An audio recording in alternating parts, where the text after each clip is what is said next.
Paano mo hinaharap ang stress araw-araw? Um, Nakakapag-handle ako ng stress sa pag-iisipan na hindi naman siya permanent. Lahat ng stress na pinagdadaanan natin, temporary lang siya, whether it's from personal life or academics or even relationships and friendships. Not since nothing is, well, permanent, yung stress na ramdaman ko, temporary lang siya, and it is something that I think I'll be able to handle in the following years to come. Kapag nasa-stress ako, either natutulog ako or taking a nap or di kaya parang ginagawa ko yung hobbies ko na enjoy ko. Tulad ng ng panonood ng mga sa Netflix or ng movies. Or di kaya mag-hangout na ako sa mga kaibigan ko. Mami, pag hinaharap ko ang stress ko, nakakalma ko muna sa sarili ko. Tapos, pinofocus ko muna yung mga kailangan ko talagang gawin. Pa-prioritize ko muna yung muna yung importante. Tapos, gagawin ko muna yung mga bagay na parang hindi masyadong importante tulad ng paglalaro o kaya ano pang libangan. Mamaya muna yun. Focus muna ako sa kailangan kong gawin. Tapos kung let's say na mamadaliin ako, gagawin ko agad habang may time pa ako. Wala, inaharap ko lang talaga siya. Pero I make sure na nagpapahinga ako from time to time. And if hindi ko na kaya yung stress, syempre gumagawa ko ng mga bagay na nagpapasaya sa akin. Like pagkain, Jollibee. Or panonood ng mga movies, ng mga masasayang mga bagay. Ganon. Most likely kasi ginagawa ko is to cook. Parang yun na kasi yung way ko to have my mind off of stressful things din kasi. And pati na rin yung part na like makipaglaro sa dogs, nanood, ganyan. Lang. Hinga ka lang ng malalim. Ano ang iyong ginagawa para sa self-care? Mahirap mag-describe kung anong ginagawa ko for self-care kasi I think that everything I do that I enjoy is some form of self-care in itself. Usually, natutulog or drinking something that I like coffee. But I also like to partake in my hobbies as a form of self-care, whether it's playing with the toys that I collect or yung mga plushies that I also collect. In some cases, I like to read or play video games. But for the most part, I think the best form of self-care is to take care of your body, even if it's something by sleeping on time. For self-care, mag-focus ako dun sa gagawin ko muna yung mga gagawin kong masaya para sa tulad ng pag-drawing, paglalaro, o kaya panonood ng man palabas sa TV or sa Netflix. Basta ko na yung mga gawaing masaya gawin. Kasama na rin din siguro pa kayo pag-usap sa mga kaibigan o kaya sa girlfriend. Proper diet and exercise. Hindi lang halata sa katawan. Pero yun na nga, syempre our brain needs exercise din, tsaka tamang pagkain para rin maganda yung lifestyle. Pag maganda ang lifestyle habit mo, mas maganda rin yung takbo ng isip mo. Self-care? Most likely, natutulog lang din ako. Natutulog ako, tapos after nun, siguro nakipaghalubilo sa chat sa mga kaibigan ko. Na parang, okay, meron akong mga kaibigan na nakakatulong sa mental health ko. Meditation. Ano ang advice mo sa sarili mo at sa ibang tao para manatiling positive?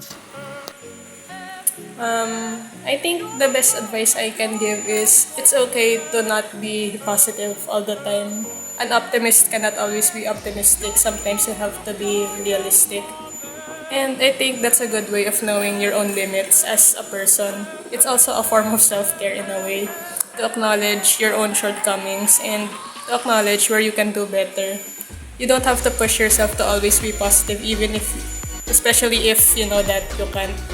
I think that's about it. Ang advice ko lang sa sarili ko at saka sa ibang tao to stay positive is hindi mo kailangang gawin big deal lahat. Na parang, yes, importante yung mga bagay-bagay and all that. Pero, small things matter. No? Kasi, most likely, doon naman nagsimula lahat. And, kapag naipon naman yon, mas magiging importante sa buhay. Na kapag mas nag-mature ka sa future, marirealize mo kung gaano ka-importante yung mga small moments, yung small happiness, yung parang kahit small achievement lang makuha mo, okay lang.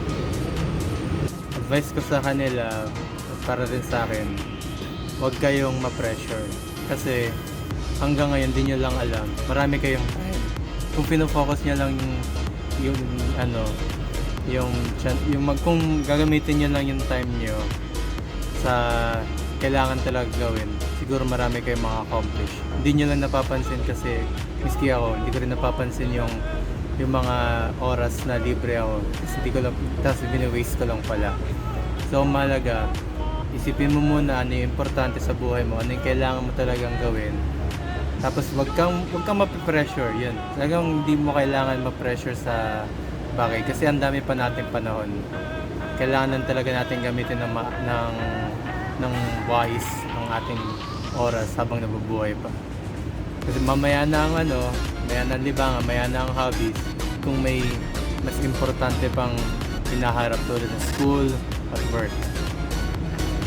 My advice for myself at sa ibang tao, ito lagi sinasabi, protect your peace at all costs. Yan ang magiging sandata mo sa lahat. Basta panatag yung utak mo, mas mabilis kang, or mas tama yung mga pinagagagawa mo.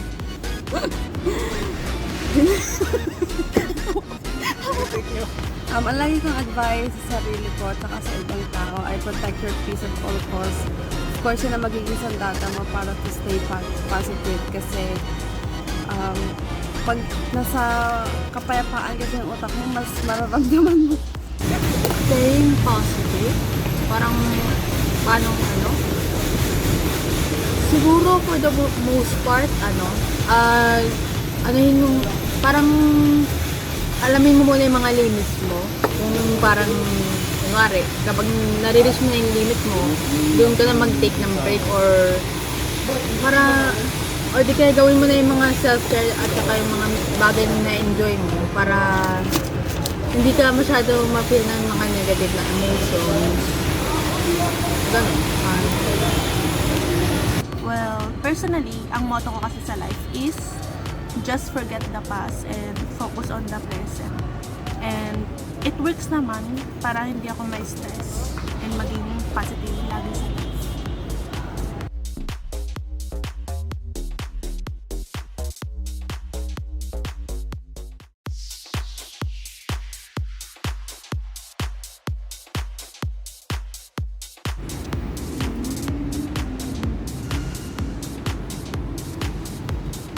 So ate, paano mo hinaharap yung stress araw-araw? Wala na.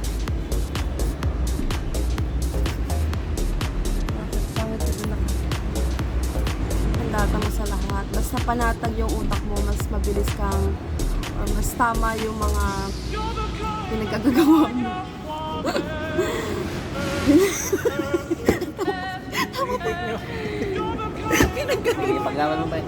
Pinagagagawa ang pautan. Sagot na lang. Ang lagi kong advice sa sarili ko at sa ibang tao ay protect your peace at all costs. Of course, yun ang magiging sandata mo para to stay positive kasi pag nasa kapayapaan kasi ang utak mo, mas mararamdaman mo. Wala na naman. Oh my God.